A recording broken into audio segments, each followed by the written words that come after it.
Bueno, primero buenos días. Estamos agradecidos de que estén hoy día en esta mañana con nosotros para conversar este tema tan importante. Primero, bueno, yo creo que todos me conocen, pero para los que no me conocen, yo soy la secretaria técnica del Departamento de Derechos Humanos, soy Paula González. Contarles un poco de cómo surge la necesidad de organizar esta jornada. Bueno, nosotros, como todos sabrán, o la mayoría al menos, tenemos casos desde 2011 en los cuales hacemos constatación de lesiones a personas que han sido violentadas por diferentes agentes del Estado.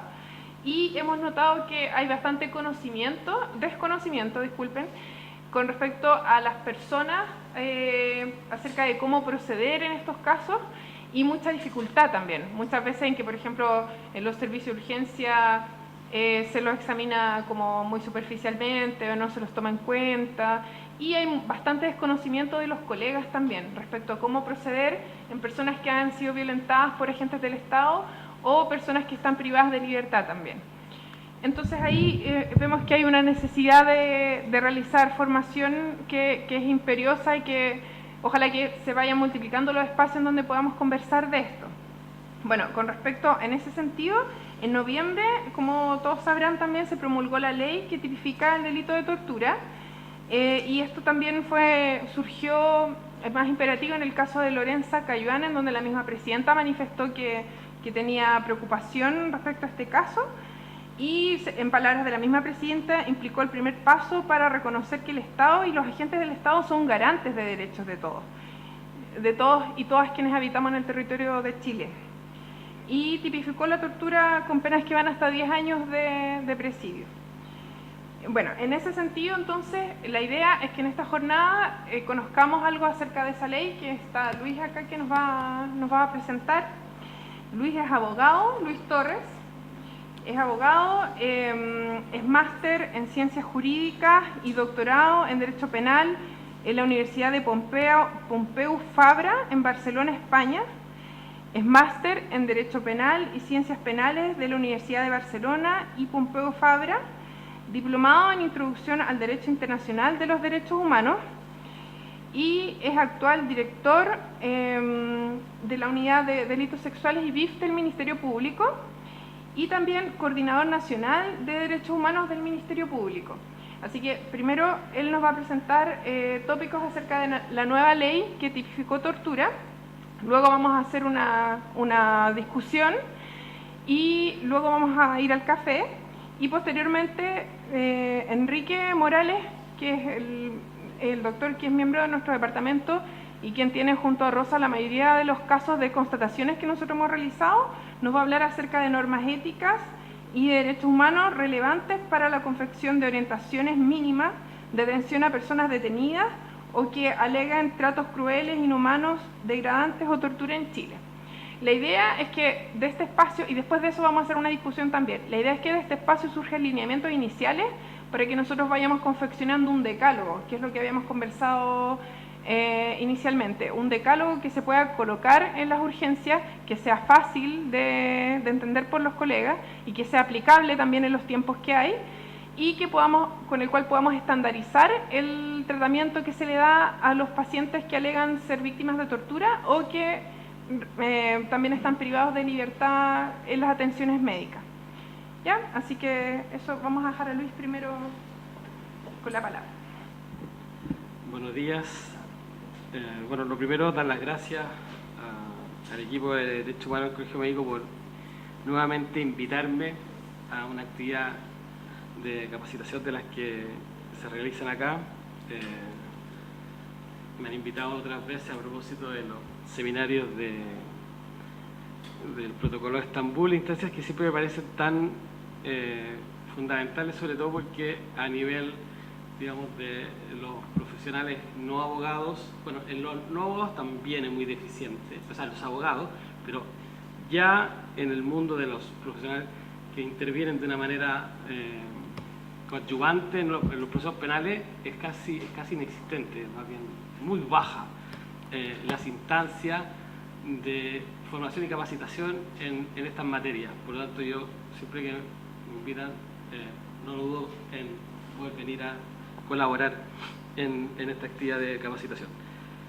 Yo tengo aquí algunas copias, Paula, no sé si de la ley, no alcanzan para todos porque son como un poco menos de las que yo creo que hay, pero sí se podría como dejar una para dos, porque si en algún minuto el objeto principal, digamos, de esta presentación es algunos comentarios más generales y algunos énfasis relativos a la actual ley de tortura, la actual ley de tortura, y también para que tengan la posibilidad de ir mirando, contrastando y que podamos entonces hacer las preguntas si tienen alguna duda. No es muy amable el formato de las leyes que publica la Biblioteca del Congreso Nacional, pero bueno, alguien podría decir otra dificultad. Así que en la medida que vamos analizando algunas de esta nueva configuración de delitos, porque no es que haya un nuevo delito de tortura, sino que ya van a ver que la ley 20.968 lo que hace es regular de una manera mucho más integral el fenómeno de lo que podría denominarse casos de violencia institucional, ¿no? Sería injusto afirmar, o más que injusto, no sería correcto afirmar que eso se trata de una ley solo que regula la tortura.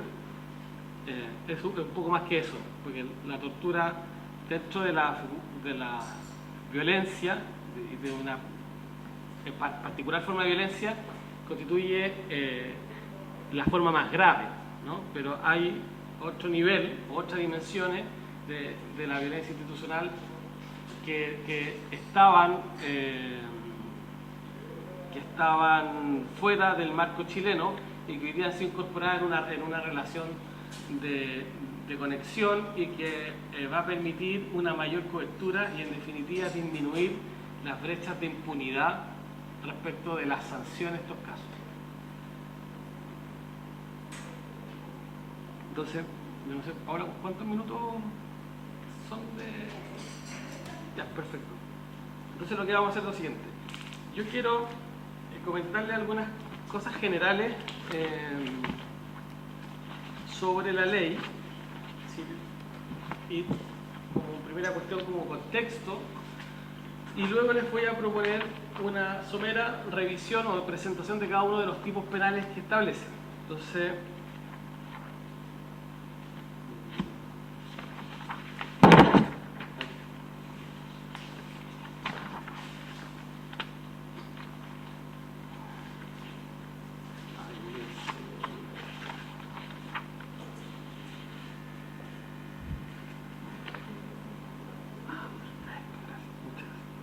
muy bien, entonces, en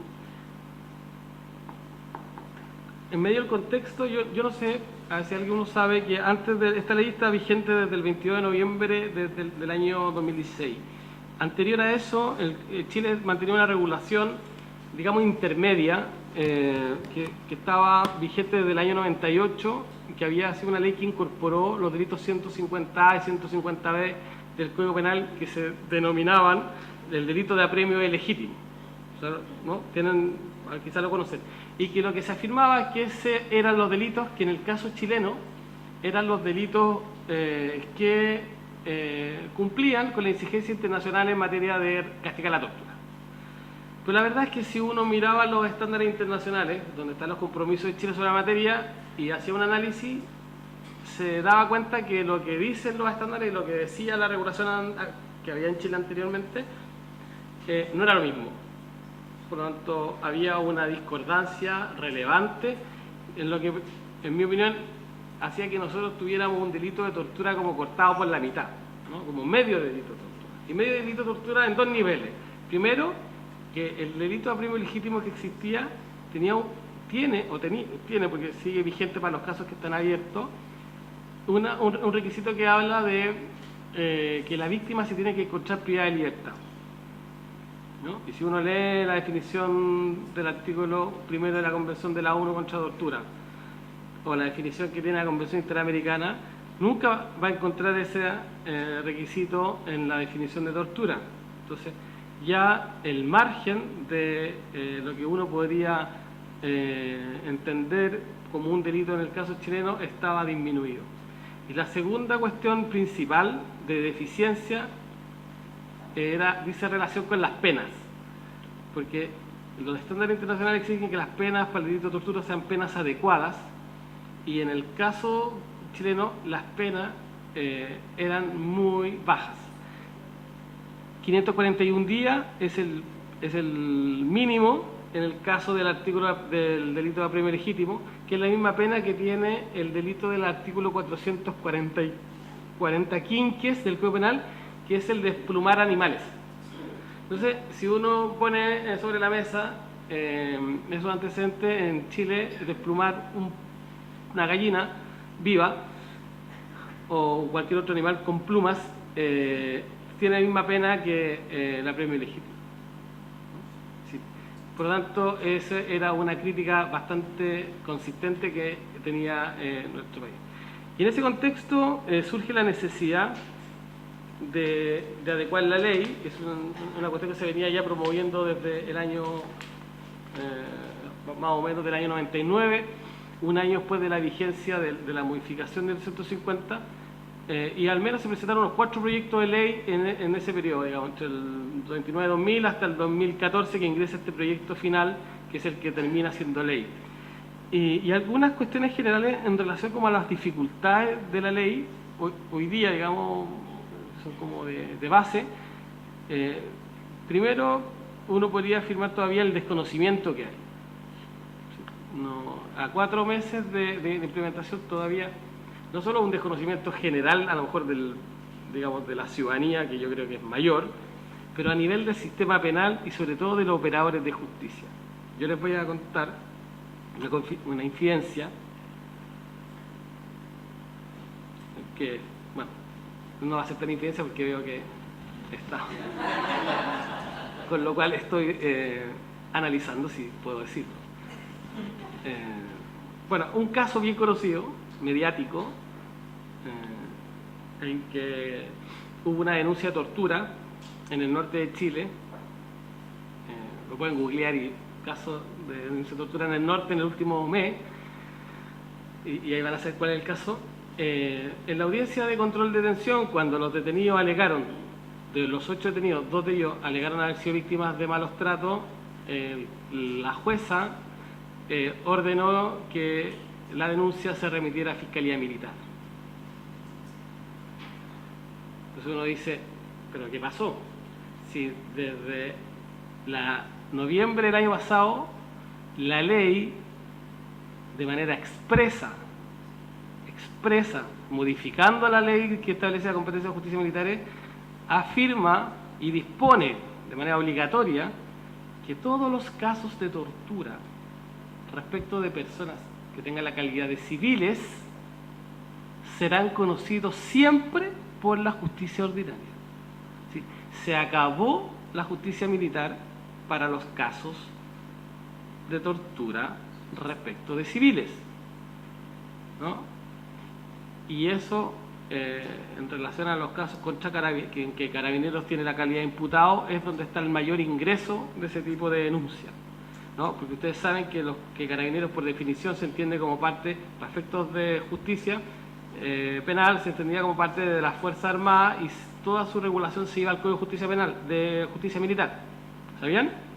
Por lo tanto, todas las denuncias contra Carabineros siempre se conocían en esa instancia, que es una instancia que todavía funciona con un sistema penal inquisitivo, escrito, con su secreto sumario, en fin, como era la justicia chilena antes del año 2000.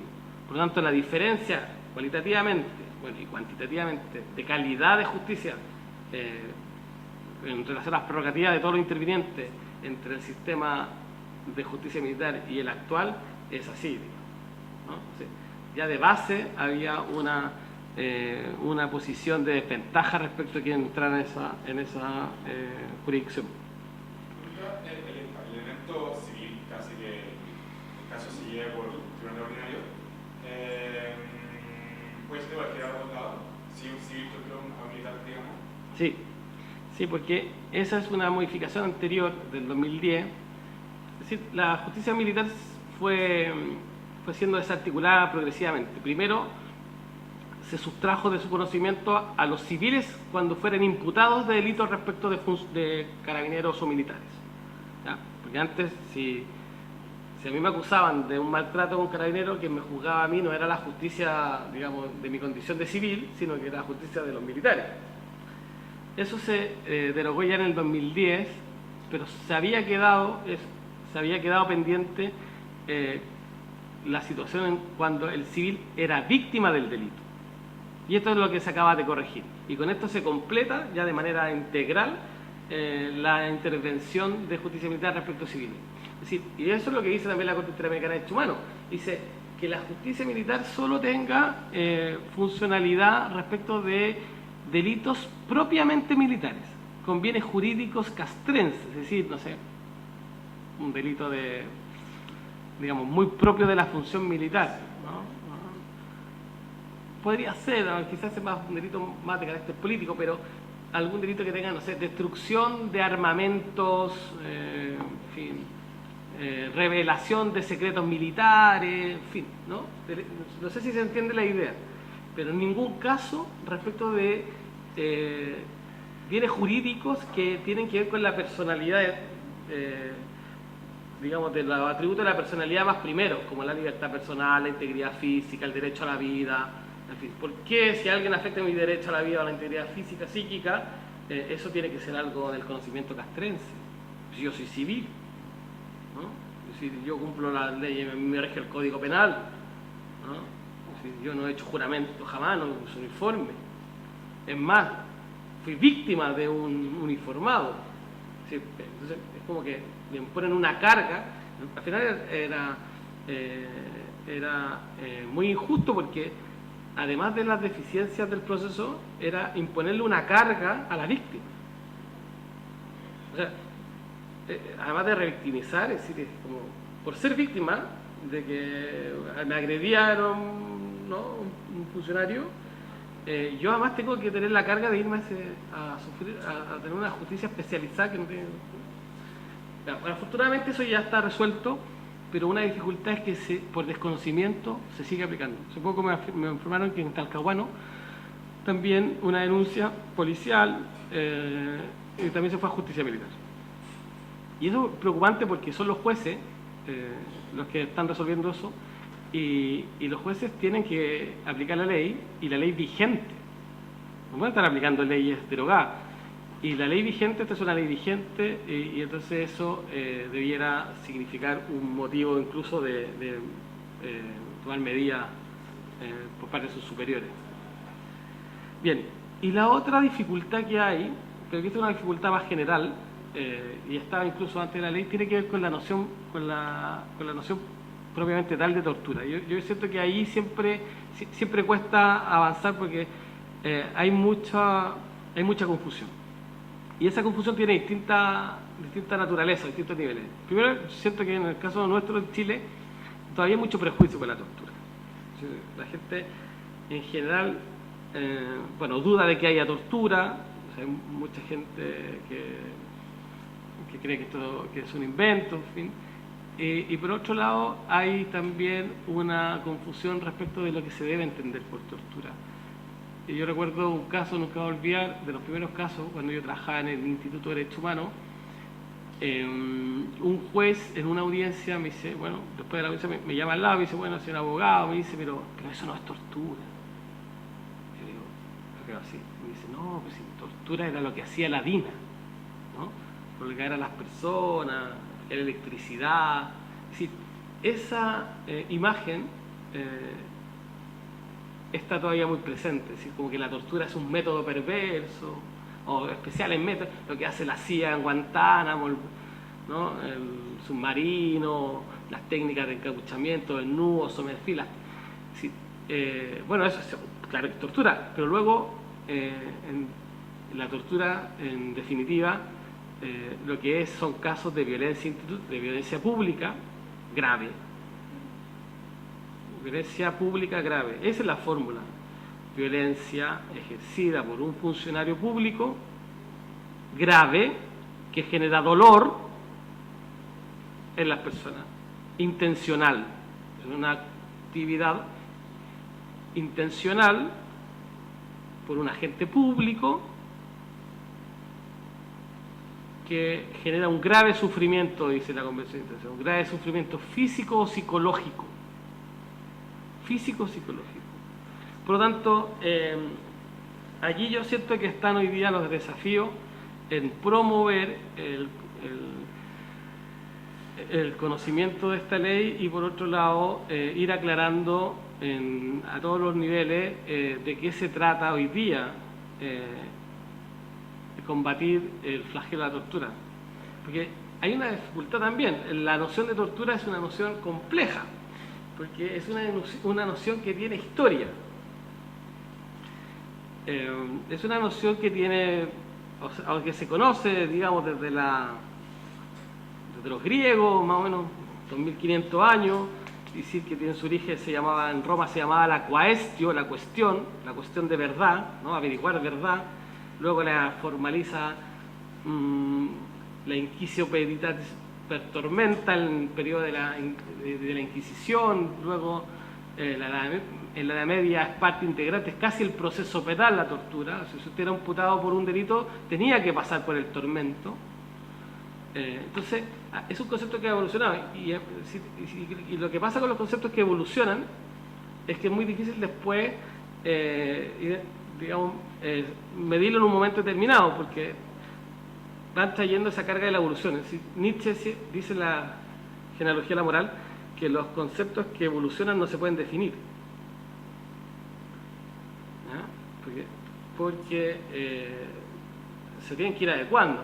Entonces se tienen que ir reinterpretando, resignificando, ¿no? Entonces no se puede. Entonces la gente que todavía se queda con la noción de tortura, del tormento, o otros que se quedan con la noción de tortura de la época de las dictaduras en Latinoamérica, en fin, de los métodos que aplicaban las policías formadas al alero de las escuelas de la América. Y eso es una realidad que hoy día no, por lo menos en nuestro contexto más inmediato, no podría descartarlo en otros, en nuestro contexto más inmediato es una realidad que no ocurre, que no está vigente, ¿no? Lo que pasa en Chile, los casos de tortura no son una decisión deliberada, sistemática de los agentes del Estado, no. Es una práctica reiterada, sí, presente, sí, numerosa, sí, invisibilizada, sí, pero tiene otras características. Pero no por eso deja de ser un atentado grave a los derechos humanos y un crimen internacional, ¿no? Yo creo que esa es como primera cosa, es donde uno siempre tiene que tener presente cuando se sitúa para hablar de tortura, ¿no? Y en el caso particular de los chilenos, a nosotros todavía nos cuesta mucho asumir la palabra, tiene una carga todavía, está muy presente, pervive en nuestra estructura, especialmente en el sistema penal. Bien, y como si ya no fuera, digamos, suficiente con esta dificultad de la noción, la regulación internacional que es la tortura también es muy confusa, porque primero hay regulación a distintos niveles. Primero hay una regulación al nivel del derecho internacional humanitario. ¿Saben cuál es ese? Derecho internacional humanitario es aquel derecho que se ocupa del derecho de la guerra. Del derecho de la guerra. Las convenciones de Ginebra son sus principales instrumentos, ¿no? Luego está regulada la tortura también en el derecho penal internacional, ¿no? Que es aquel que está organizado ahora a través del Estatuto de Roma y el Tribunal Penal Internacional. Y el Estatuto de Roma castiga la tortura en contextos de crímenes de lesa humanidad, que también es otra cosa, ¿no? Y por último está la regulación que es de la tortura en el derecho convencional. ¿Qué quiere decir eso? El derecho internacional de los derechos humanos. Y ahí está la definición de la Convención contra la Tortura de la ONU en el 84, que dice que la tortura fundamentalmente infligir de manera intencional dolores o sufrimientos graves a una persona con determinada finalidad, ¿no? Finalidad punitiva, intimidatoria, investigativa, en fin, o como forma de discriminación. Y luego está la definición del año 87 de la Convención Interamericana para la Prevención de la Tortura, que no es la misma de la ONU. O sea, hay una cantidad de regulación que genera una dispersión y también una confusión, en definitiva, a la hora de entender con mayor claridad el fenómeno. La Convención Interamericana dice que la tortura, bueno, dice dolores y sufrimientos ya no graves, sino que severos. Ahí los especialistas ven que tiene un estándar más bajo, la severidad sería menos que lo grave, y luego también por empleado público, pero no exige finalidad, porque si bien enumera finalidades al final, valga la redundancia, dice o con cualquier otra finalidad, con lo cual se asume que si es cualquier otra finalidad, son todas las finalidades, y si son todas las finalidades, por lo tanto no se necesita finalidad, porque son todas, ¿se entienden? Es decir, es cuando uno dice, hay gente que todo es tortura, ¿no? Así, está el otro extremo, digamos. Hay gente que nada es tortura, pero hay gente que también todo es tortura, y si todo es tortura, el mismo razonamiento, nada es tortura, porque no todo es tortura. No toda violencia pública es tortura. Yo creo que es una idea que hay que recoger y mantener allí después cuando vamos revisando. Que es un poco el criterio que ha seguido el legislador. Y por último, en el caso chileno hay una cuarta regulación que tiene que ver con la ley 20.357, que es la ley que operativiza el Estatuto de Roma en Chile, que define la tortura distinta a lo que hace ahora la ley, pero que solo se aplica para los casos de violaciones sistemáticas en contextos de crímenes de lesa humanidad. Y ustedes saben que los crímenes de lesa humanidad, los genocidios, los crímenes de guerra, en fin, solo operan en casos de anormalidad institucional. O sea, cuando hay una situación de facto de una violación sistemática de violación de derechos de una población. Es decir, en condiciones normales de un funcionamiento, digamos, bajo un marco jurídico de derecho, en fin, nunca se podría dar un delito de lesa humanidad en condiciones normales, porque el delito de lesa humanidad opera precisamente en una condición sistemática de violación, que es incompatible con un régimen de derecho. O sea, si ocurrió es porque el régimen de derecho ya no está. ¿Se entiende? Entonces, ese es el contexto. Bien, y ahora que ya tenemos un contexto más o menos general, con algunas ideas que me parece que son siempre aclaratorias, algunos comentarios sobre la ley 20.968, como les dije, está vigente desde el 22 de noviembre del 2016 y tipifica el delito de tortura y tratos crueles, inhumanos o degradantes. Esto es súper interesante porque por primera vez en el Código Penal, en nuestro Código Penal de 1874, ¿no? Para que vean ustedes, ¿se acuerdan de lo que les decía, que las cosas evolucionan? Pero bueno, si el Código Penal está vigente, y a uno le puede gustar más, a uno le gusta menos. Yo tengo mi corazón dividido porque mi formación original es del derecho penal, ¿no? Mi pasado, bueno, mi presente también, pero y entonces hay cosas que el Código Penal siento que son estables, digamos, son una garantía, pero por primera vez se incorpora en el Código Penal la noción de tratos crueles, inhumanos o degradantes, que en la literatura internacional se denominan malos tratos. Cuando dice tortura y malos tratos, está hablando de crueles, inhumanos o degradantes. ¿Qué es lo relevante? Esto es súper relevante porque ya el hecho de que se denomine así la ley y luego el párrafo del Código Penal donde está, implica una mirada integral de las conductas prohibidas.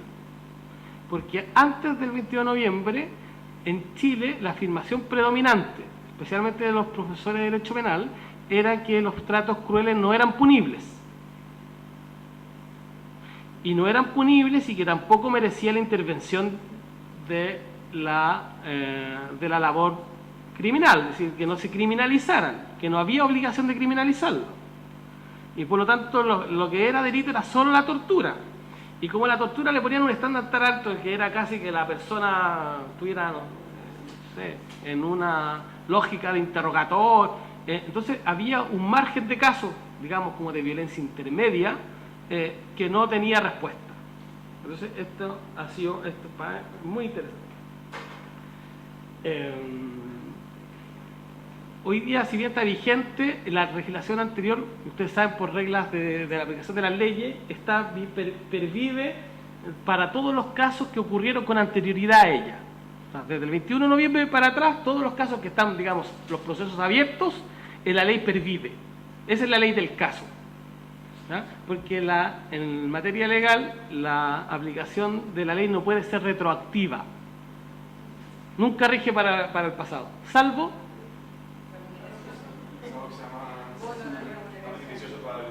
Estos son los médicos más jurídicos del mundo.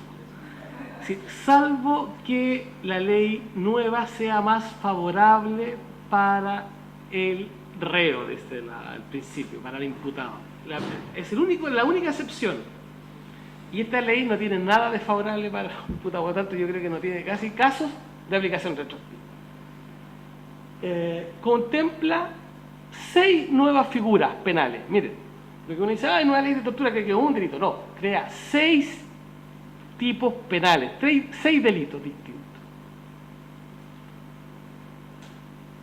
Y no solo modifica el Código Penal, sino que también modifica la ley 18.216. ¿Saben cuál es esa? Esa es la ley que establece penas sustitutivas o beneficios alternativos al cumplimiento de las penas. Cuando ustedes escuchan, lo condenaron a 3 años con remisión condicional, con libertad vigilada, es la ley de beneficio, así como. ¿Y qué es lo que hizo con la ley de beneficio? Prohíbe los beneficios para los casos de tortura. Hoy día los casos de tortura son pena efectiva, cárcel, completa. Entonces, esta reforma, que ha pasado casi inadvertida, es muy relevante. Porque como antes teníamos delitos con penas bajas, cuando se lograba condenar a un autor a premio legítimo, se le condenaba a 541 días y siempre se iba con beneficio. La mayoría de los casos.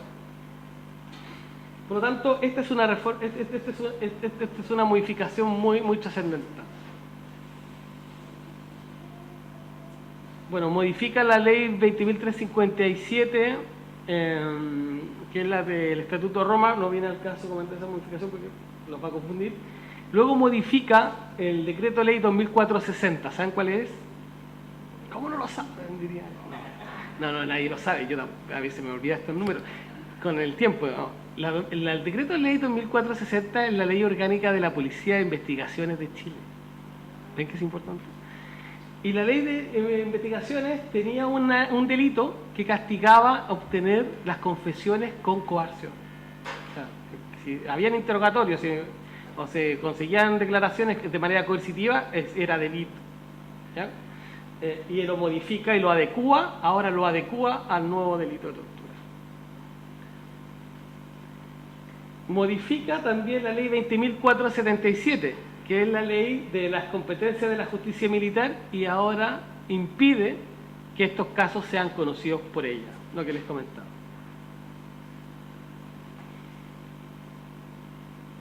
Bien, pero ahora vamos a lo que a ustedes más les interesa, que tiene que ver con el análisis del nuevo delito de tortura.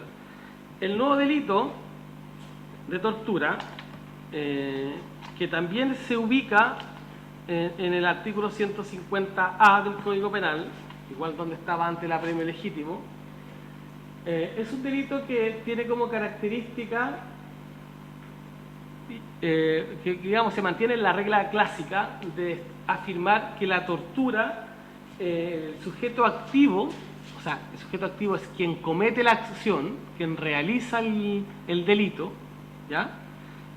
Es siempre un funcionario público, como regla. ¿Y esto por qué es relevante? Porque durante la discusión del proyecto de ley hubo algún momento no solo un momento, el proyecto original, la presentación de la bancada comunista, que son los que presentaron el proyecto, comunista siempre se inscriben en la historia, fascinante su sentido histórico. El proyecto original establecía un delito de sujeto común. ¿Qué quiere decir eso? Que cualquiera podía cometer tortura. Es decir, incluso entre relaciones entre particulares. ¿Ya?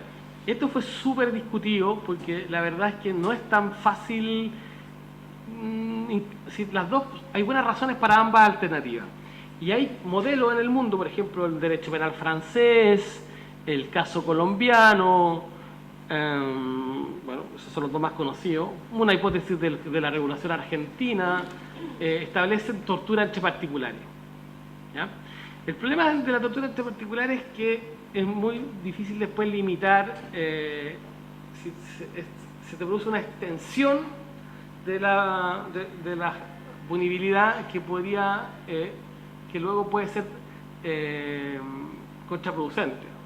Porque, por ejemplo, esto podría incluso perfectamente después haberse ampliado a los casos de bullying de los colegios, ¿no? Porque un niño de 15 años, ya responsable penalmente, que de manera sistemática agrede a otro psicológicamente, de 13 años o de 15 también, al punto de dejarlo, digamos, con un daño que tiene que estar con licencia psiquiátrica de 6 meses, podría ser tortura, de acuerdo a la definición, porque podría generar de que genera un grave sufrimiento a esa persona, se lo genera. Entonces cabría dentro de los casos de violencia grave y desnaturalizaría un poco el sentido de lo que se quiere perseguir de manera, yo creo que más consciente también, pero que tiene que ver también con una cuestión histórica, con la relación de la tortura en cuanto a una forma de abuso de poder. ¿Ya? O sea, yo creo que en cuanto la noción ha evolucionado, la tortura sigue siendo una forma de abuso de poder. En el caso colombiano, perdón, hablando de esto porque me parece que, no sé si sea muy interesante, pero a mí me parece a veces, digamos, me llama la atención. En el caso colombiano, la fórmula del sujeto común, o sea, que cualquiera lo cometa, es decir, castigar a los privados por tortura, tiene una razón de contexto, porque ellos viven, o están ya menos, pero los últimos, no sé, 30 años, en un régimen donde los privados, a propósito de las fuerzas de las guerrillas, los paramilitares, que no son agentes públicos, tienen un nivel, digamos, de disputa de poder muy relevante. Por lo tanto, ellos, como tienen o detentan un poder, digamos, que desafía al poder oficial o que ya no es hegemónico, podrían, de alguna manera, al emplear esta violencia, estar también en situación de abuso de poder. ¿Se entiende? Entonces, en el caso, pero eso en el caso chileno no era una realidad análoga, por lo tanto ese argumento no aplicaba. Y por otro lado, los casos que quedaban eran los casos de laboratorios. ¿Y qué pasa si el guardia privado de un supermercado por la noche descubre a un delincuente que ingresaba junto a otros a robar cervezas y carnes para hacer un asado? Hay casos así, no lo estoy inventando, hay casos así, y entonces el guardia lo detuvo y lo encerró en una de las salas, bodegas, y lo mojó, en invierno, en fin, y lo golpeó y luego lo tuvo 24 horas, y eso no es tortura. Entonces uno dice, bueno, seguro fue grave, seguro fue doloroso, es una violencia, pero aquí el derecho penal normal, ¿no? Los otros delitos permiten solucionar esto, como por ejemplo el delito de secuestro, las lesiones, las coacciones, las amenazas, en fin. Hay respuesta, no queda en la impunidad, porque al final eso es lo importante. lo importante es no favorecer los espacios de impunidad. ¿Ya? Es decir, más allá de que se le castigue a título de tortura o a título de secuestro, lo importante es que no estos graves atentados contra los derechos de las personas no queden impunes. Bueno, y habían algunas voces, y esto no estoy inventando porque está en la historia de la ley, que querían también que fuera del sujeto privado, un parlamentario cuyo nombre no diré, para castigar la violencia en la Araucanía, cuando los que cometen la violencia no son agentes del Estado. Bueno, así que más adelante. Tiene una definición de tortura muy parecida a la de la Convención de la ONU, un poquito más restrictiva, y lo vamos a ver. Y ahora sí que las penas son más altas. La pena mínima del delito de tortura en Chile hoy día comienza en 5 años y 1 día. Puede llegar a 15. Y ya van a ver que hay una regla que va a hacer que la pena no sea de 5 y 1, sino que sea en todos los casos, o en el 99% de los casos, más alta. Entonces ahora nos fuimos para el otro lado. Y esto es un problema. Porque cuando usted a un juez, esto es la ley general, pero la ley general se hace carne, se materializa, se realiza cuando se aplica en un caso concreto. Y cuando se aplica en un caso concreto, quien la aplica, quien la interpreta, que quiere decir quien dice lo que dice la ley, es un juez, ¿no? Y el juez que le toca aplicar esto, el 21 de noviembre, por la misma conducta del gendarme del penal de Puente Alto, que, no sé, le había dado con el bastón de servicio, había dejado fracturado completo a un interno, le aplicaba 541 días, ¿no? Pero al día 23 de noviembre, la misma conducta, le aplicaba 541 días y le daba beneficio, o sea, no cumplía la cárcel. Pero entonces esa misma conducta, 2 días después, el 23 de noviembre, ya le tiene que aplicar 10 años y los 10 años efectivos a ese funcionario. Ese juez no entiende el fundamento de esa diferencia. Y ese es el problema cuando las reglas de proporcionalidad no se respetan en las reglas penales. Porque la proporcionalidad tiene que ver también con el rasgo o con una manera como de control del sentido común también. O a lo que los juristas hablan de la justicia material. Entonces, el problema es cuando o las penas son muy bajas, es un grave problema. Pero también es cuando las penas se pasan, son otro grave problema. Porque ¿qué es lo que hacen al final? Que es un incentivo para que los jueces no la apliquen. Y entonces ese juez dice, oh, bueno, en verdad es grave, mira, sí, no le debió haber hecho esto al interno, pero tampoco lo voy a mandar 10 años a la cárcel. Por lo tanto, ¿qué va a hacer el juez? Va a buscarle la alternativa. Y entonces esas reglas desincentivan lo que uno quería promover y va a terminar aplicando, ya van a ver, el famoso premio legítimo de toda la vida. Si hay algún comentario, posición contraria, crítica o alguna duda, por favor, me interrumpen y sí.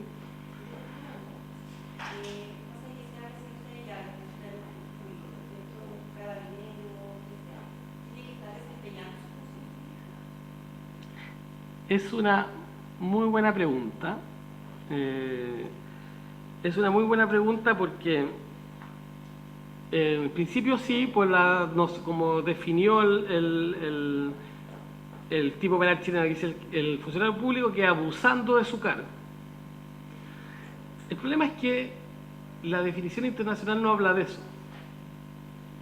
Por lo tanto, uno podría ver que es una restricción que no sería muy legítima, en términos de que, ahora, pero por otro lado, el argumento más favorable a la razonabilidad de ello es que si un funcionario público, un carabinero, que ya no está en servicio, está en su casa, ¿no? Porque está en su casa, o el día domingo de día de Franco, en fin, y entonces va a jugar fútbol con su amigo y entonces tiene un problema con alguien, y lo agrede físicamente, eso no sería tortura, pero, o sea, ahí no se podría aplicar la relación, pero el problema es que si en ese mismo contexto él desplegara prerrogativas propias de su función, que tiene derecho, formación o acceso por su calidad de funcionario, es más discutible.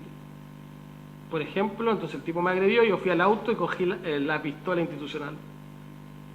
Claro, era domingo, sí, pero la pistola institucional. Y entonces le hice un simulacro de fusilamiento. Ah, tú me agrediste, no sabes que yo soy carabinero. Y le hace una falsa... y el otro, o sea, malla, no sé. Es decir,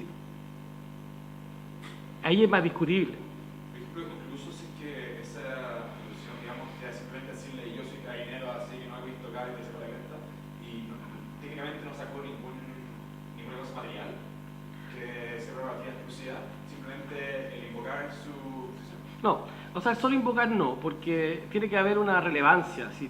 El solo invocar puede ser una infracción administrativa. A mí me pueden sancionar administrativamente en mi institución por yo andar diciendo... pero para afirmar que eso es un delito tiene que haber una relevancia en términos de superar algún estándar que produzca alguna amenaza, al menos en grado de tentativa del derecho, en términos, por ejemplo, un sufrimiento psicológico, ¿no? Por ejemplo, el caso del fusilamiento, del disparo falso, simulamiento de fusilación, está comprobado que puede generar en quien lo padece un dolor equivalente o relevante a un caso de casi digamos de dolor físico. Pero me imagino un caso, por ejemplo, similar, en que el policía dice yo soy carabinero, así que si te ponía a mí, si te defendí, te vamos a matar, ¿cachai? Y te vamos a deshacer, no sé cuestión, así que no sé, pues sacar la ropa y anda a mover el piloto. No, pues eso ya no es tan así, de no solo invocar, pues ahí ya no es que es otro ejemplo, porque invocar es decir yo soy y alegar la autoría, pero ahí hay órdenes preceptivas, desnudarlo, es activa, y ahí no, es mucho más. Ahí, por supuesto, pero ya esa conducta es mucho más completa y evidentemente que eso ya está dentro del ámbito punible, más allá de cuál figura. Ahora no podemos ir.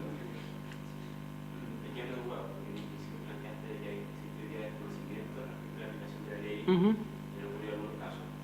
Y ahora mencionaste también el tema del desincentivo de la aplicación de la condena por ser condenas muy altas. Pero sin embargo también comentabas el hecho de que hay algunas modificaciones que se hacen en el cuerpo legal, por ejemplo, de beneficio. Hablas de alternativa. Un juez, por ejemplo, podría descartar la aplicación de la ley, por medio un poco la duda. No. Por eso lo desincentivo en el fondo para que el juez No. El juez no puede no aplicar la ley, porque si no aplica la ley prevarica. ¿De acuerdo? Pero no es que no aplique la ley, aplica otra ley. Es decir, el juez tiene un margen, es decir, la ley está aquí, de manera escrita, en los códigos, ¿cierto? De manera escrita y de manera general. Esas son las dos características que hoy día tiene la ley, escrita y general. Pero no habla, ¿no? Más allá que haya gente que dice que la ley le puede hablar, pero la verdad que la ley no habla. Esto es lo peor, es que estoy grabado, así que... Es decir, pero bueno, la ley no habla, la ley hay que interpretarla.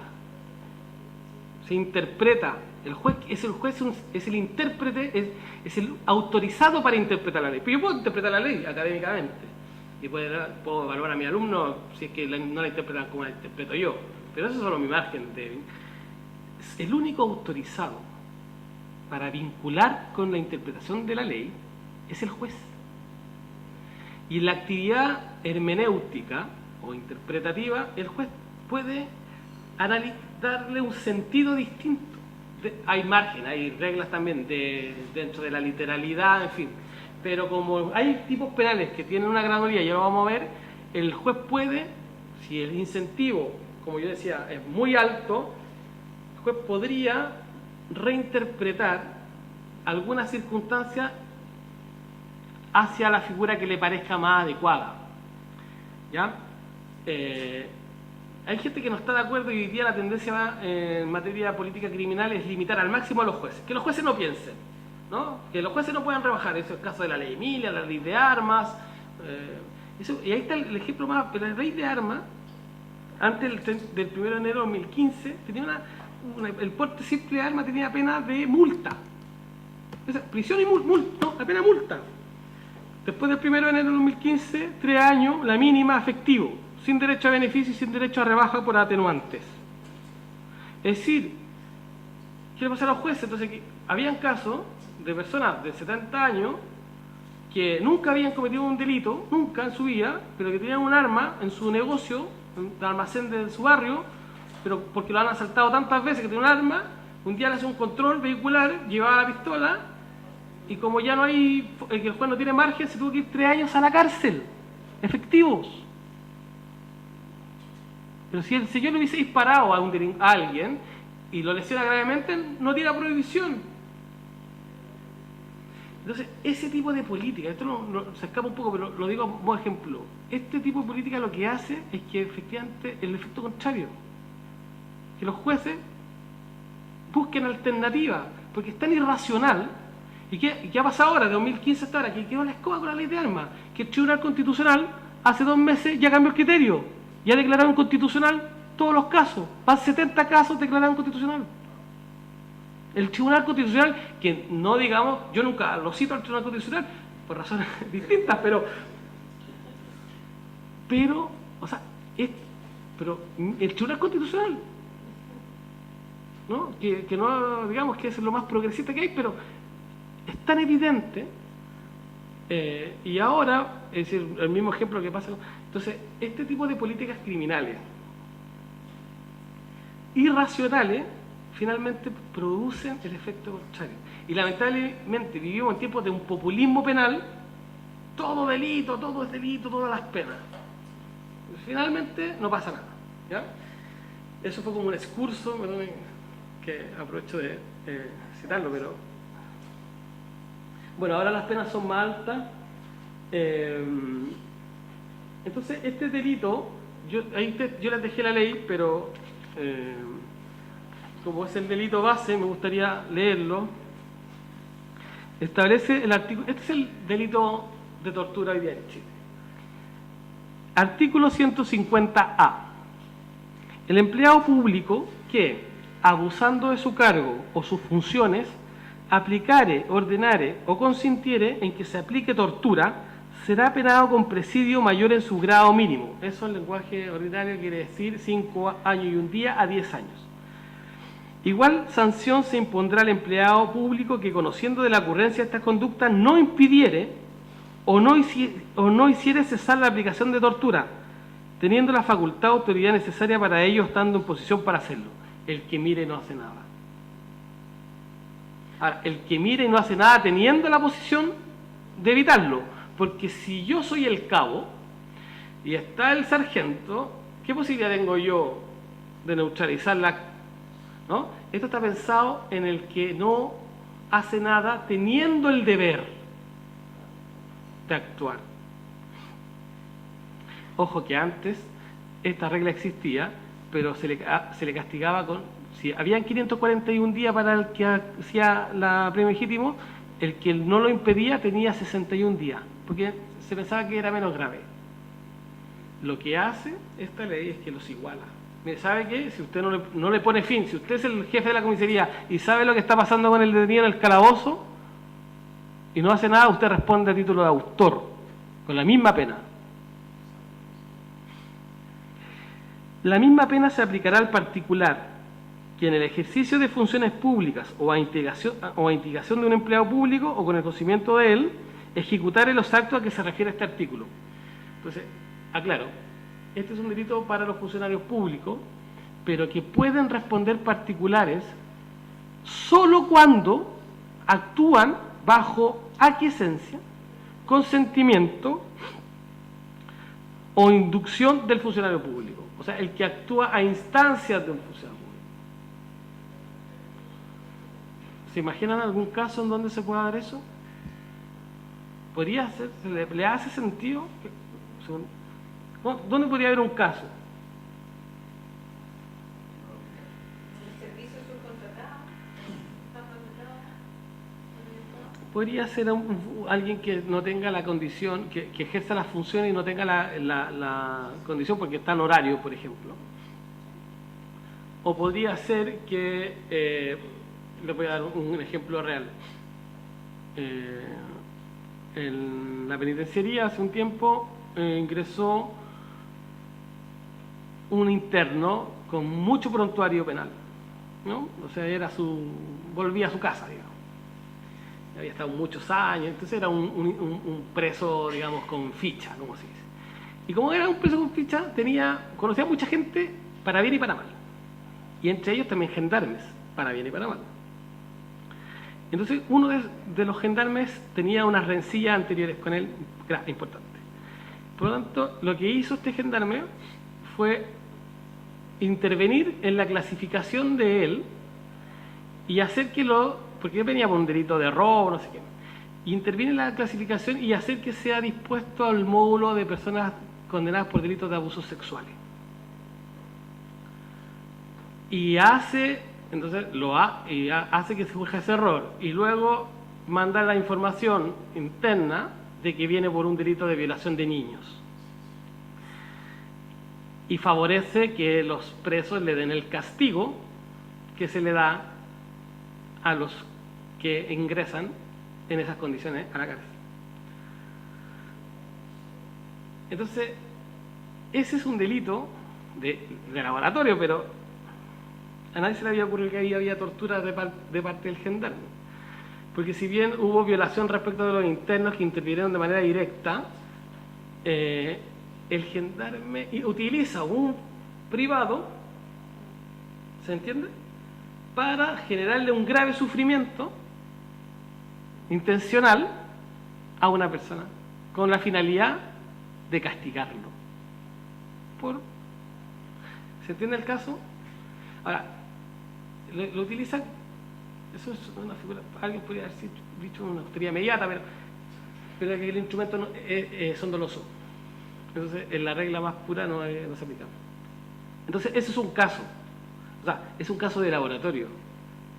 Pero, por ejemplo, también hay denuncia de violencia policial respecto, ¿no? Llega la policía, están robando, llega la policía y ya los vecinos lo han detenido y la policía deja que de alguna manera que los vecinos le den el merecido.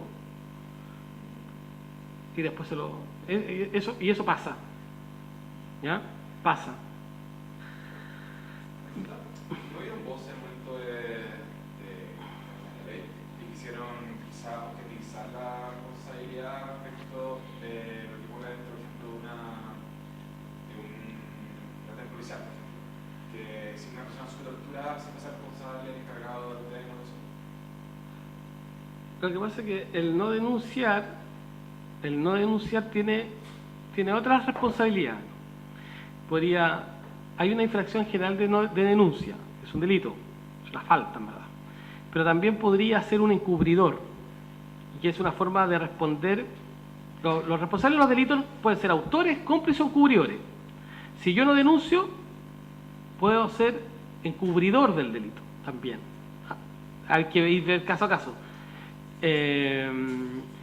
Pero sí, yo creo que hay gente que puede intervenir con posterioridad al hecho, que se le puede imputar a título de autor en tal medida que siga favoreciendo la situación de dolor. Ejemplo, un médico que está en un servicio de urgencia y viene de Carabineros, solo hablo de Carabineros, luego me estoy asustando de... No, otro agente público traen un detenido que viene con lesiones graves, ¿sí? ¿No? Fracturado, no puede ni caminar, y entonces el funcionario del servicio de salud lo ve, ¿sí? Observa eso, observa también la coacción que hay respecto de los funcionarios que lo llevan, y que entonces está allí el interno y dice, bueno, ¿qué le pasó? Nada. El tipo no me pasó nada. Bueno, y no lo revisas. Porque, a ver, que no estoy inventando, ustedes saben mejor que yo, que lo han visto en terreno.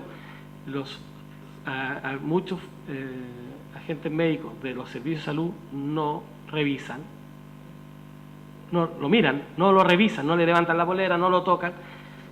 Había un caso con 8 costillas fracturadas y el informe médico decía sin lesiones. Yo creo que esos casos incluso en casos más extremos, yo creo que podría incluso a él imputársele también el delito de autor, como autor.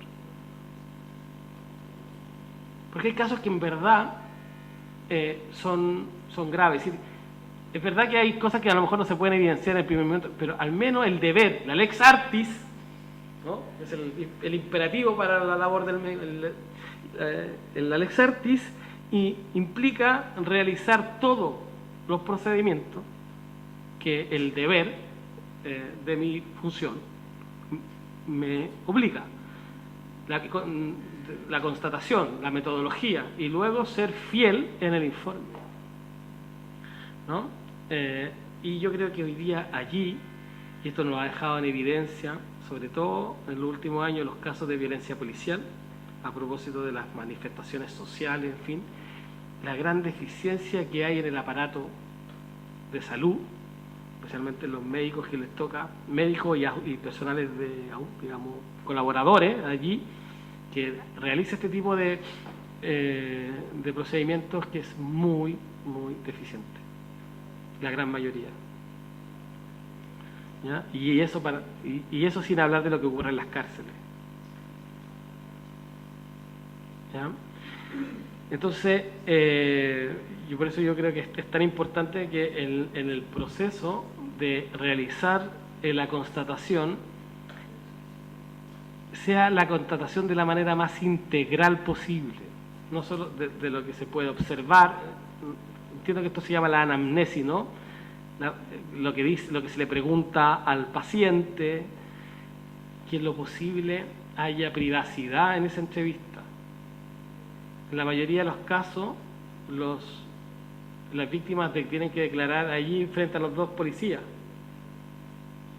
¿no? Sí, los dos policías que acaban ¿le pasó algo?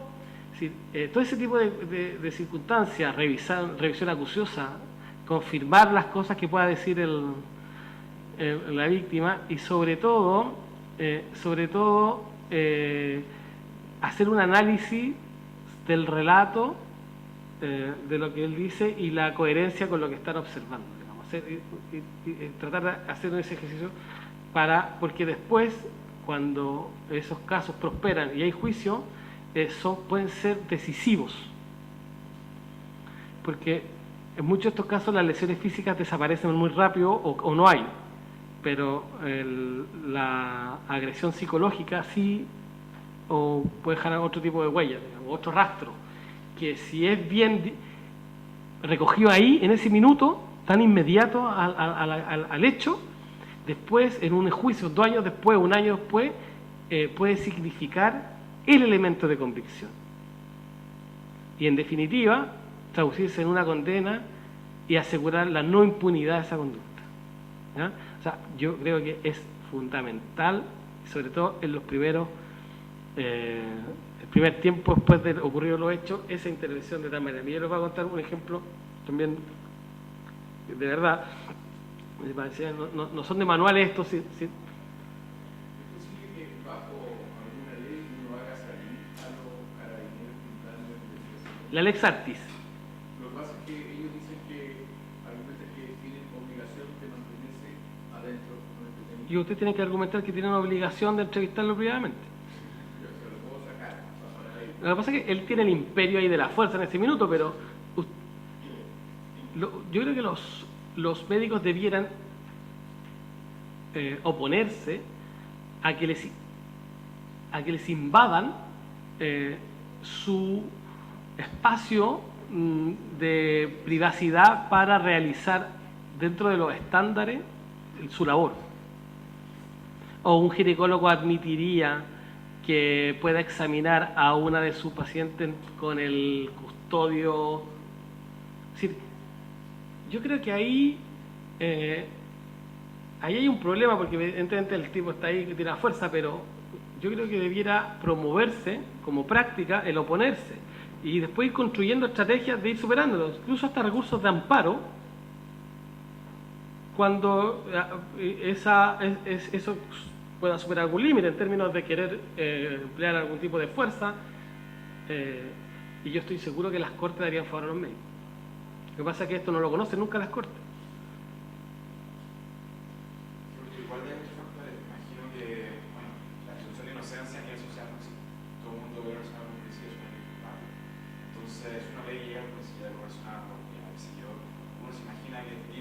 horrible persona y que sea peligroso. Entonces, quizás un médico quiere que haya alguien que lo tenga. Mira, ustedes van a ver, yo creo que, yo de aquí no soy especialista, pero en la metodología que ustedes conocen y que está en el protocolo Estambul y que ahora van a estar discutiendo, hay criterios. Si, esos criterios ustedes tienen que defender porque ustedes tienen el derecho, ¿no? Y digo no el derecho, tienen el derecho positivo, es decir, tienen facultades para ejercerlos. Sí, algo, yo soy ginecólogo y me tocó hace poco atender una mujer privada de libertad y un control ginecológico con infertilidad. Efectivamente entró esposada con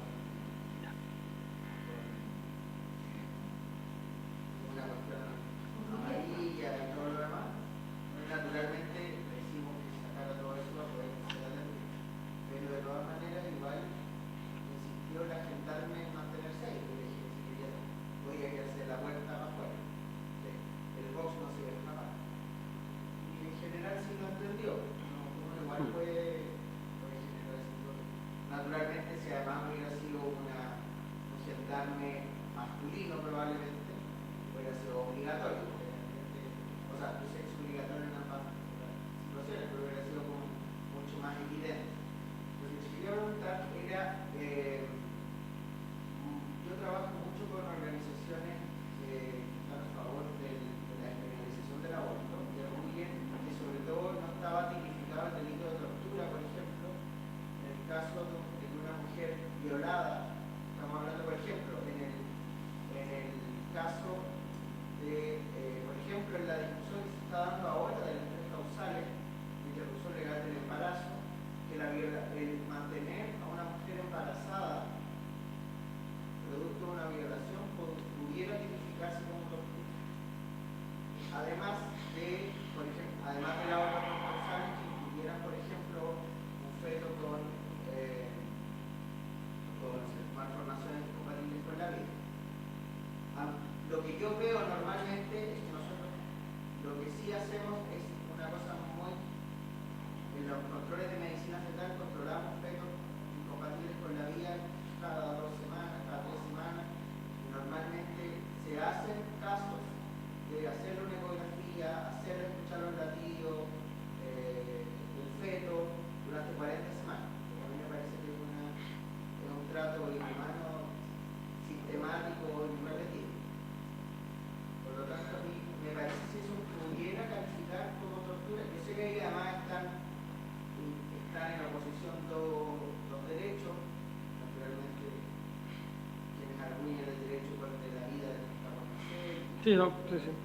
No, pero es muy buena la pregunta y es verdad que hay un sector, yo creo que no tan minoritario, que afirma que el aborto, más incluso, ni siquiera ya yendo a las causales tan específicas, sino que ya el hecho de criminalizar el aborto puede ser una hipótesis de tortura respecto de una mujer. Lo que pasa es que ahí hay que hacer una distinción, primera. Hay que distinguir lo que es la responsabilidad del Estado por actos que puedan significar tortura y el delito de tortura. ¿Por qué? Porque las normas internacionales que obligan a Chile a prevenir y sancionar la tortura están dirigidas al Estado. Él es el sujeto, usted Estado respete y garantice el derecho de las personas a vivir libres de tortura. Luego, el delito de tortura no está dirigido al Estado, está dirigido a las personas. Así como el delito de homicidio, dice no mate, no robe, no viole, y si usted mata, viola, roba o tortura, se le castigará. Son normas dirigidas a sujetos totalmente distintos. Cuando se afirma que mantener a una mujer que ha sido violada y obligarla a tener un embarazo y no permitir la salida del aborto, podría significarle un grave sufrimiento equiparable a la tortura. Eso puede ser un análisis correcto y es un análisis que está en la lógica de imputarle al Estado, que está teniendo de manera casi estructural situaciones que favorecen hipótesis de tortura. Pero luego en ese caso yo no podría afirmar que hay un delito allí de tortura porque no hay un ciudadano, una persona concreta, ¿no?, que haya un funcionario público que haya desplegado una conducta ¿cierto? Que a ella, porque nadie es responsable, es decir, alguien, es decir, no sé si me explico. Entonces, entonces la respuesta es, hay que distinguir en el nivel del Estado responsable de respetar y prevenir casos de tortura. Uno podría afirmar que eso tiene sentido, ¿ya? Pero en el delito de tortura, como delito, que alguien, un sujeto determinado sea responsable, no se puede. Porque para que haya un delito tiene que haber una conducta de una persona que le sea imputable, ¿no? Las conductas estas del Estado, ¿a quién se le imputamos? Se le imputamos al presidente de la República, que el jefe, se le imputamos al jefe del Parlamento, a los tres, al jefe de la Corte Suprema. ¿Se entiende? Sino que es una responsabilidad al Estado. El Estado ahí está perdiendo. Ya estamos por terminar. Yo solo quiero 3 minutos, Paula, que me mira con cara de control. Yo soy súper respetuoso de la ley, de formación profesional. Entonces, pero voy a pedir, solo para terminar, como de describir lo que me parece que es el aspecto más central de la ley. Entonces tenemos este tipo penal de tortura, que es el básico que tiene esta pena. Luego hay un delito, que es el delito del 150B, que es una tortura calificada. O sea, si hay tortura con muerte, con violación, muerte, lesiones graves y mutilación, por ejemplo, la pena es de 15 años y un día perpetuo calificado.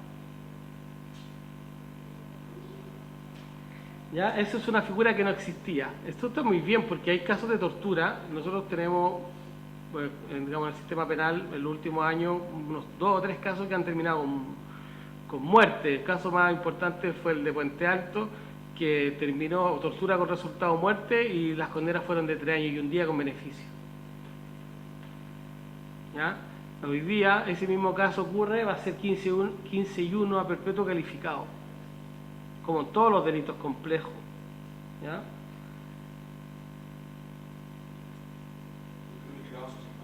¿Ah? Perpetuo calificado son 40. No se puede, el perpetuo simple son 20 años de cárcel con posibilidad de libertad condicional. Y el calificado es 40, los 40 recién se puede plantear. Artículo 150C. Este es un tipo penal que establece una condición que yo creo que es la regla que a mí más me preocupa de la ley, que establece que en los casos de tortura, cuando las personas víctimas estén privadas de libertad, la pena se impondrá descartando el mínimo del grado, ¿no? Es el lenguaje legal. El lenguaje ordinario significa de 7,5 años hacia arriba. ¿Ya? Entonces, ¿cuál es el problema de esto? El problema es que, como ustedes saben, si bien que la víctima esté privada de libertad no es una condición para que haya tortura, no es una condición, porque podría haber una víctima no privada de libertad y ser torturada, sí. En la práctica, el 99% de los casos ocurre respecto de personas que están en una situación de libertad personal restringida, ya sea violencia carcelaria, violencia policial porque ocurre en el cuartel, en el calabozo, en el furgón, no sé qué. Por lo tanto, esas personas están fácticamente con la libertad personal restringida, por lo tanto están privadas de libertad.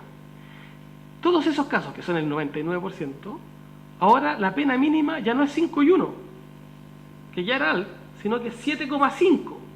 Y aquí es donde se produce el problema que yo les decía, que antes le aplicaban por la misma conducta 541 y ahora van a aplicar 7,5. El mínimo. 7,5 efectivo, porque los beneficios son solo hasta 5 años. Aquí está el problema que yo temo que pueda producirse algo como lo que pasó con la ley de armas. ¿Ya? Que generalmente los jueces no la aplican y que hoy día el Tribunal Constitucional la está declarando inconstitucional en los casos concretos. ¿Ya? No es tan arbitrario, pero yo creo que no sé cómo va a operar. ¿Hay una definición exacta de lo que es privación de libertad? Sí. Sí y no.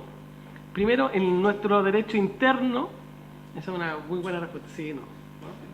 Esa es la respuesta ecléctica. No, pero hay que aclarar.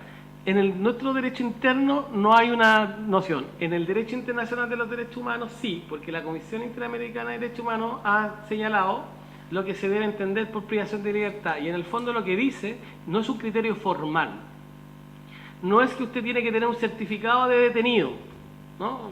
O está ingresado en un libro de... La noción de privada de libertad es una noción material que alude a cualquier circunstancia que de facto pueda significar la restricción de la libertad personal, la libertad de desplazamiento. Si yo tengo mi libertad de desplazamiento restringida porque estoy en un control no callejero, pero los dos policías me detienen y en ese marco se produce la agresión, yo estoy privado de libertad porque yo no le puedo decir, ¿sabe qué? No quiero hablar con usted, me voy a mi casa. Porque de facto eso no ocurre. Claro, porque ¿qué es lo que pasaba en los casos antes? Decían, no está privado de libertad. Claro, porque no tiene un certificado de detenido, si está en la calle, pero no tiene su libertad de desplazamiento. ¿Ya? Entonces la Comisión Interamericana incluso va más allá. La Comisión Interamericana establece que las personas, incluso en los centros hospitalarios, podrían estar en una situación de privada de libertad. En los centros de custodia donde hay niños por sistema de protección. Los casos del Senado hoy día son casos de tortura. Los psiquiátricos, en el fondo es la lógica de donde hay el deber de custodia. Porque aquí lo que ocurre es que en la medida que yo restringo un ámbito de la libertad de desplazamiento, inmediatamente se activa el dispositivo de que yo estoy en custodia de esa persona. Esa es la lógica del derecho internacional de los derechos humanos. Usted limita el derecho y inmediatamente usted se hace responsable de esa persona. ¿Ya? Entonces la privación de libertad hoy día se interpreta como en cualquier espacio donde esté ya bajo la custodia del Estado. ¿El entonces no está así escrito? No se define. Me refiero a los buses de carabineros, me refiero a los policías en general. No está definido, pero en el caso de los buses y los vehículos ya está definido por la Contraloría que son recintos policiales. ¿La Contraloría lo define? Sí. Una consulta, ¿cuál es como la consecuencia jurídica de que el Tribunal Constitucional pudiera declarar, por ejemplo, inconstitucional una pena? Que no se puede aplicar la ley en el caso concreto. Y si tiene una mayoría de 8-2, la deroga para siempre. Y hoy día la ley de armas está 7-3. No creo que pase, pero... porque van a mantener... Derogarle la ley sería como... podría generar al Parlamento un problema, pero... está 7-3 yo creo de manera simbólica, diciéndole, miren lo que hicieron, cómo legislan... así, porque la igualdad ante la ley es la que se vulnera. Es decir, pero yo creo que no es el mismo ejemplo, porque yo creo que en el caso de los 7,5 lo que va a hacer que los jueces vayan a hacer esto. Van a ir a una figura que se llama delito de apremio ilegítimos o tratos cruel, inhumano, degradante, que es el 150D, y que es más o menos lo que teníamos antes del noviembre del año pasado, y que en el fondo lo que viene a hacer aquí es castigar la figura intermedia. Porque ya sabemos, la figura grave, tortura, 5 a 10, pero en verdad si está privada de libertad de 7-5 arriba, los casos graves. Pero como también ustedes saben que la mayoría de los casos no son el caso grave, los hay, pero la mayoría de los casos son la violencia intermedia. Entonces finalmente la violencia intermedia se mantiene más o menos parecida, que ahora también tiene el nombre de tratos cruel, inhumano, degradante. ¿Cuál es mi opinión? Mi opinión personal es que los jueces van a tratar de desplazar esto hacia aquí. Van a interpretar en términos de bajar la gravedad para irse a esta figura. ¿Y qué pena tiene esta figura? La misma que tenía antes de la ley, 541 días. Una pregunta, ¿el Ministerio Público ha presentado ya cargos respecto de tortura? Muy buena pregunta. Porque finalmente el Ministerio Público que hace la decisión. Muy bien. Después finalmente el que dicta y el que la ley o la tercera, pero el Ministerio Público tiene cosas. Así es. Hay numerosos casos ya iniciados. Yo creo que desde noviembre, no podría dar una cifra, pero desde noviembre a la fecha hay yo creo que unas 100 más, es decir, pero que son numerosas. Entonces hay investigaciones ya abiertas. Lo que no estoy en condiciones de asegurar es si ya se ha formalizado la nueva ley. No tengo la estadística. Pero ya debiera ser en unos 3 meses más, 6 meses a lo mejor aparecer el primer juicio, ya, porque son 4 meses, por lo tanto las investigaciones penales por este tipo de delito debieran, siempre andan como, pueden ser, dependiendo de la gravedad y complejidad, pero imagínate 6 meses de investigación. Si estamos en noviembre todavía no pasan los 6 meses. ¿Ya? Sí, pero por yo me imagino que por el monto de la pena, 5 meses arriba, se va a ver por un tribunal oral. No va a llegar a la garantía. O sea, no, tiene que pasar, todo tiene que pasar por garantía.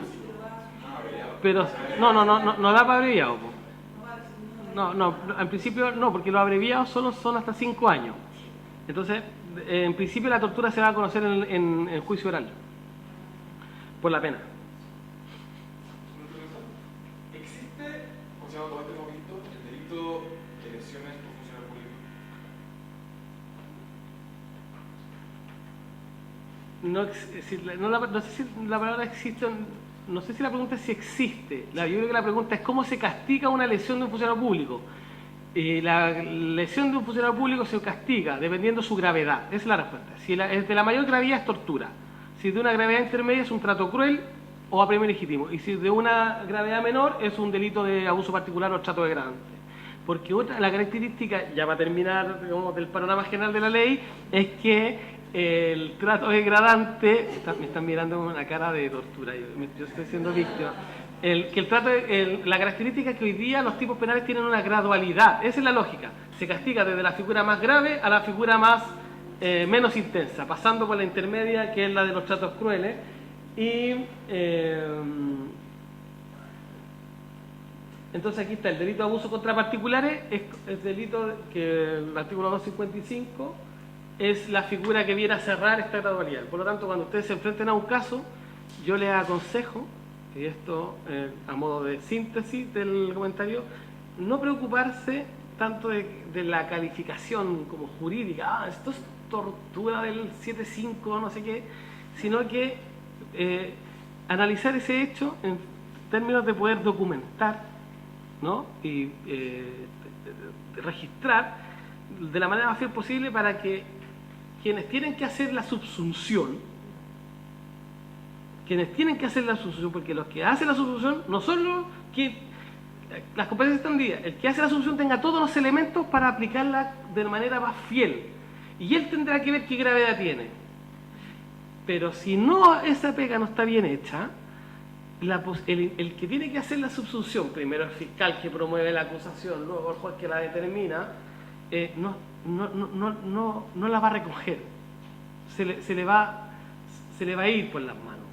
Por lo tanto, ustedes son los que van a, con su opinión y luego las pericias que puedan haber, en fin, ir aportando, poniendo la condición para luego calificar, que es la opinión de gravedad, porque esa es la opinión que es la experta. Porque Además, que suele suceder que cuando llegan al juicio oral y el médico va a declarar sobre su parte, no se acuerda de nada. Porque como puso 3 líneas, marcó 2 cosas, tampoco se acuerda. Y ahí la prueba se debilita. Verdad. Sí, bueno, por eso yo creo que ustedes, y solo ya terminando, porque si no, en verdad, además me van a aplicar penas sin beneficio. O a lo mejor después no me invitan, y eso yo prefiero hacer una instancia, pero solo decir porque me parece súper importante, yo se los dije al principio, yo creo que en la construcción de casos, es difícil la construcción de casos por estos delitos, es difícil. Y difícil además por las que hemos conversado, pero además por otras razones estructurales. Imagínense investigar a policías con policías. En Chañaral hay una sola comisaría. El fiscal trabaja todos los días con esa comisaría. Ya tiene una relación muy personal con él. Y luego cuando a él lo acusan, a su colaborador directo, de estos delitos, imagínense los incentivos contrapuestos que hay. O sea, son difíciles casos. Por lo mismo, y los resultados no siempre son los satisfactorios. Pero se va avanzando y yo creo que una herramienta de primera importancia en ir consolidando construcción de estos casos, de buenos casos es la labor que se hace desde el aporte forense, desde la determinación de esas conductas y del análisis de la evidencia que pueda presentar esa víctima, conforme a criterios médicos, psicológicos, que permitan entregarle a los fiscales y a los jueces elementos para poder aplicar esta ley con sentido y en definitiva también con justicia, que es proporcionalidad, y disminuir los casos de impunidad. Yo creo que esa es la lógica. Es decir, y también ir desarrollando el criterio de... Hay casos, bueno, que uno no sabe y dice, bueno, probar esto, pero hay siempre un caso que se escapa, que tiene otra gravedad. Yo creo que esos casos no pueden quedar impunes, no pueden quedar, porque son casos que hoy día, en el momento histórico que nosotros vivimos, son inaceptables de todo el punto de vista. Y lo que más daña a un Estado de Derecho, a una democracia y a la convivencia es que esos hechos que van a ocurrir, que son inevitables, ¿no? Eso nos puede disminuir, en fin, pero estos casos, yo creo que erradicar el abuso es una cosa como erradicar, ¿no? Algunas debilidades humanas intrínsecas, pero son los que dañan de una manera irreparable el funcionamiento social, porque el mensaje, cuando no pasa nada, es muy grave, ¿no? Entonces yo creo que ustedes tienen una gran tarea y bueno, si cualquier momento necesitan mi colaboración, yo feliz en venir. Gracias.